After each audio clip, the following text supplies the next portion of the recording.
Welcome to Grandma's Bedtime Stories.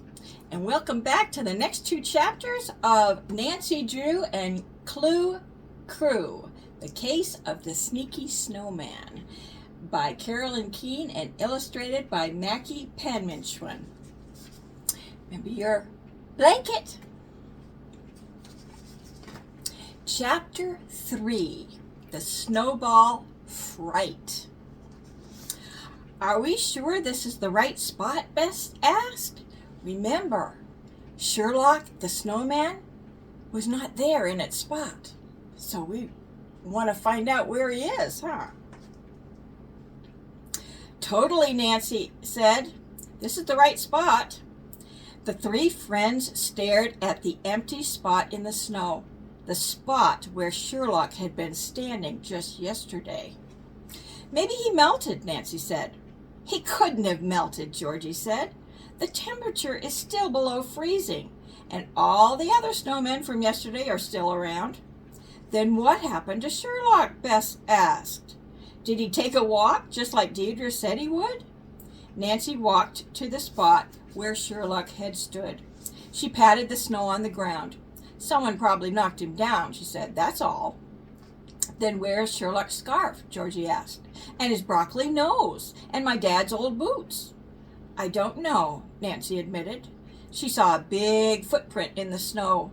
Looking up, she saw a whole trail of footprints leading away from the site.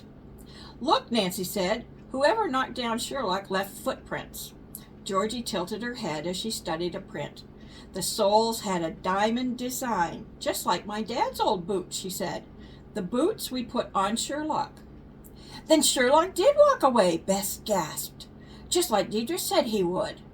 Nancy shook her head. She didn't believe for a minute that Deidre was a fortune teller. There had to be a reason that Sherlock wasn't there. Hey guys, a voice called out. Nancy turned. Their friends Marcy Rubin and Trina Vanderhoof were walking over. Trina's thick, furry boots made loud, clomping sounds in the snow.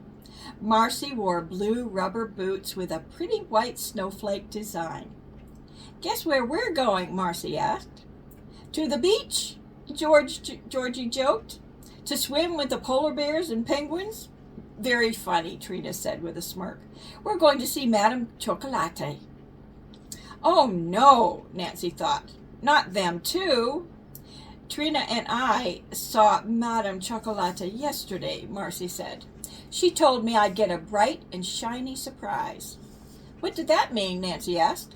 Ta-da! Marcy sang. She held up her wrist to show a bracelet with glittery pink beads. This was in my mailbox this morning. Isn't it awesome? Totally, Bess muttered. Madame Chocolata said I'd get a new basketball, Trina chimed in. And this morning I found a basketball in my front yard. How cool is that? Way cool, Bess muttered again. Who needs a magic 8-ball when you have Madame Chocolata? Marcy said. Her hot chocolate is pretty good too, Trina said. Come on, Marcy, let's see what's in the marshmallows today. Maybe I'll get earrings to match my bracelet, Marcy said excitedly. Nancy, Bess, and Georgie were silent as their friends walked toward the playground. I have to go to the ice skating rink now, Bess said in a small voice. To practice? Georgie asked. No, Bess said. To quit. Nancy felt bad for Bess. Skating with Alexei and Svalana was her dream. Nancy couldn't let Deidre spoil it. Deidre is not a fortune teller, Nancy said with a firm voice, and the Clue Crew is going to prove it. How are we going to prove it? Bess asked. By finding out what really happened to Sherlock, that's how, Nancy said with a smile. Another mystery, Georgie cheered. She pumped her fist in the air. Bring it on! Nancy looked at Bess. She didn't seem excited. Just worried, Bess? She asked slowly. We're not the Clue Crew without you two. Bess giggled at the rhyme. Okay, I'm in, she said. Cool, Nancy said. The Clue Crew is on the case. The girls were about to high-five when, whop, A snowball hit a nearby tree. As it exploded, sticky yellow stuff dripped down the trunk. Ew, Bess said. What is that? It looks like egg, Nancy said, scrunching up her nose. I think that snowball had a raw egg inside. Look out, Georgie shouted. Another snowball whizzed over Nancy's head. It burst on the ground, splattering egg all over the snow. The girls ducked as more eggy snowballs flew by fast and furiously. It's an attack, Bess cried. Nancy tried to see through the whirl of snow and eggs. The egg balls seemed to be coming from behind a snow-covered bench. Georgie was about to make her own snowball when, thwack! One exploded on the sleeve of her parka. Gross, Georgie said.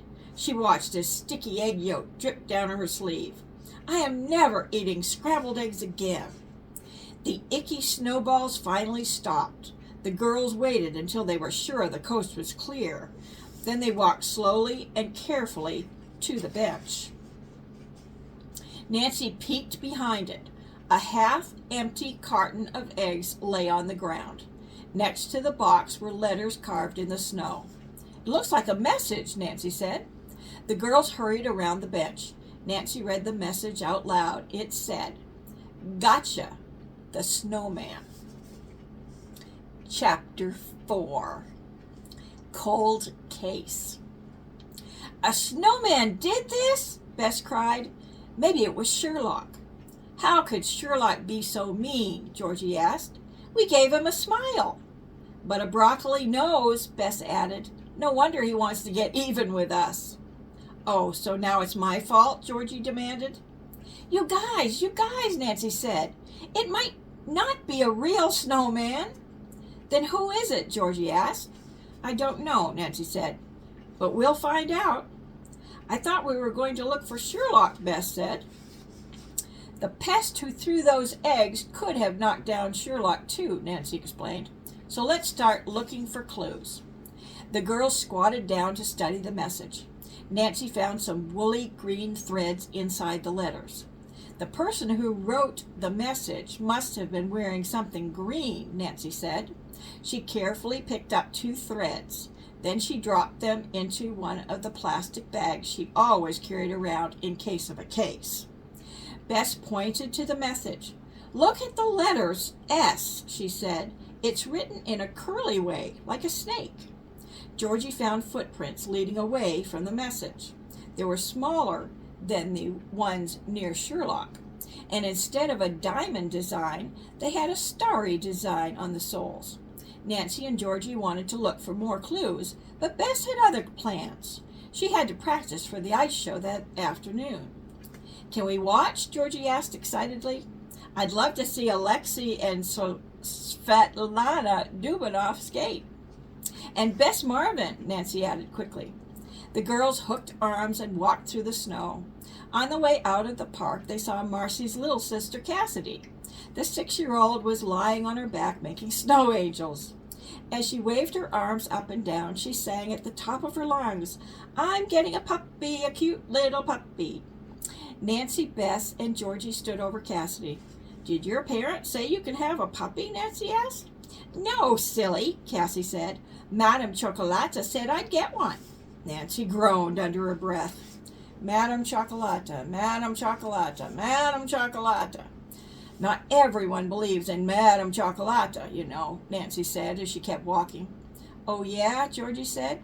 She pointed to a long line of kids outside Deidre's tent. They were all chanting, We want Madame Chocolata, we want Madame Chocolata. Nancy stared at the crowd. Then she shrugged her shoulders and said, So they want hot chocolate, big deal. Nancy and Georgie got permission to watch Bess practice. An hour later, Mrs. Marvin drove the girls to the ice skating rink in her red van. As Mrs. Marvin parked on the river street, Nancy glanced out the window. She saw Toby Leo standing in front of the Toys for You store.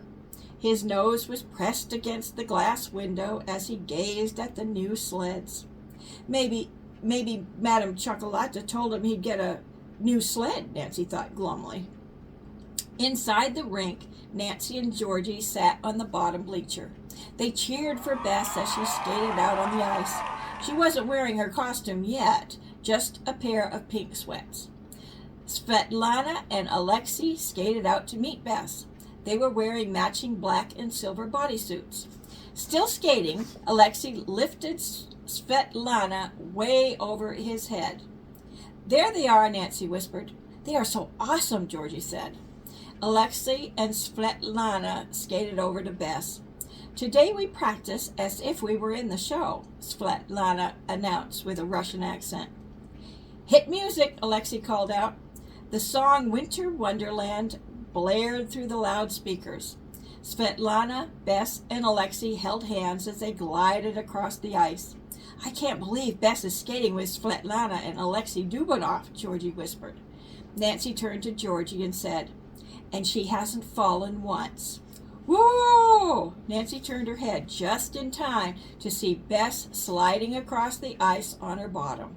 "Oh no!" Nancy cried.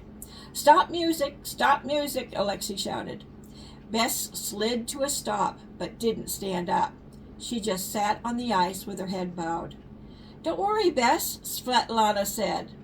"Even we fall sometimes," Alexei said. He pointed to his knee. "See? Hole in tights." Bess forced a little smile. She's let Svetlana and Alexei help her to her feet. Mrs. Marvin sat on the bleacher behind Nancy and Georgie. "Oh dear," she said. "Bess must be a bit nervous." Georgie leaned over to Nancy. "Or she's thinking about what Madame Chocolata told her," she whispered. Nancy nodded sadly. The ice show was in 3 days. If they were going to find out what happened to Sherlock, they would have to find out fast. And we'll go on to chapter 5 next time. Have a great couple of days or a great day. You might get it tomorrow. See you again. Bye-bye now.